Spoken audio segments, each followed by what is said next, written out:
Tu sabia que o basquete existe porque um professor de educação física recebeu uma tarefa do seu diretor? Não? Então fica comigo e vou te contar essa história.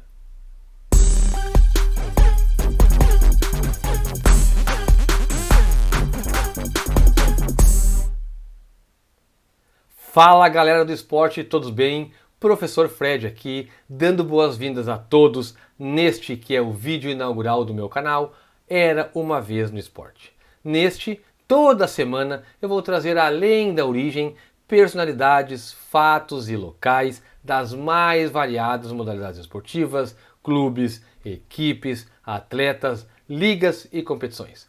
Antes de mais nada, faz marcação, pressão aí no like, te inscreve no nosso time, no nosso canal e hoje vamos conhecer a história do basquetebol. Era uma vez um canadense chamado James Naismith. O cara era bom, professor de educação física, médico, capelão, treinador esportivo e, se não bastasse, foi um inventor do basquetebol.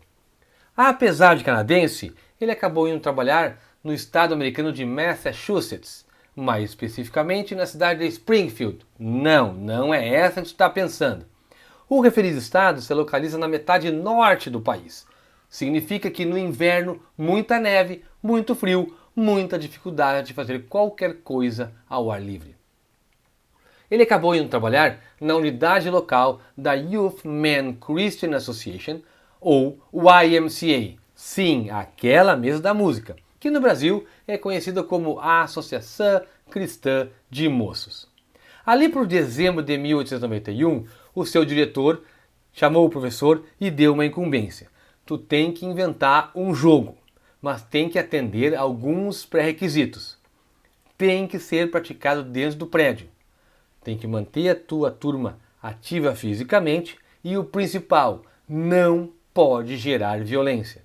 Naquela época, o pessoal praticava muito o rugby, bastante violento, o soccer, um tanto quanto violento, e o beisebol, que apesar de pouco contato físico, junto com os outros dois esportes, deveria ser praticado ao ar livre. Mas ele tinha o quê? Um pequeno ginásio, um pequeno espaço, com alguns equipamentos de ginástica e um mezanino. Qual foi o seu raciocínio? Inventar um jogo que até crianças pudessem aprender, que não utilizasse raquetes ou tacos, que pudesse usar as mãos, mas não os punhos, porque assim geraria brigas, e que usasse um implemento, uma bola. E dois pontos principais, que não pudessem correr com esta bola, evitando tackles, e se o objetivo estivesse acima dos defensores, evitaria mais ainda os contatos. Reza a lenda que o professor pediu para o zelador do prédio 2 caixas de maçã, mas o zelador não tinha, apenas tinha 2 cestos de pêssego e ele, como bom professor de educação física, foi se virar com este material. Ele retornou ao ginásio e resolveu fixar os cestos no mezanino, a uma altura de 10 pés, ou 3,5 metros, que ainda é hoje a altura da cesta do basquete adulto.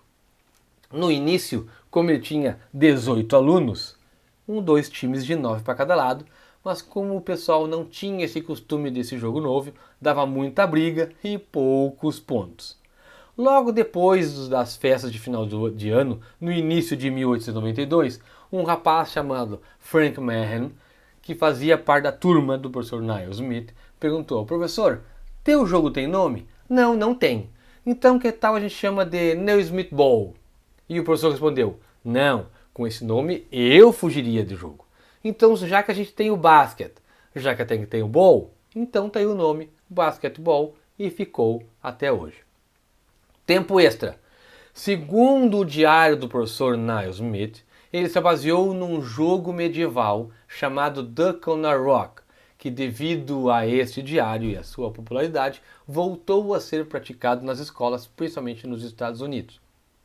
O primeiro jogo entre equipes de cidades diferentes se deu em 20 de janeiro de 1892, quando a turma de Springfield viajou, acreditem, 141 quilômetros até a unidade da YMCA na cidade de Albany, no estado de Nova York, que esta deve ser a única viagem que todos eram iniciantes e ninguém deu trote, brincadeira em ninguém. 9 pessoas para cada lado, porque era como se jogava naquela época, e o jogo terminou 1,1 a 0. Já no ano seguinte, o basquete já tinha atravessado as fronteiras americanas, já estava sendo praticado em outros países, tanto que em 1904 já constava no programa das Olimpíadas de St. Louis que ocorreram nos Estados Unidos. Então é isso, galera. Espero que vocês tenham gostado do vídeo. Deixe nos comentários qualquer pergunta, qualquer comentário, que o assunto é riquíssimo e voltaremos nele. Fiquem bem, um abraço, se cuidem.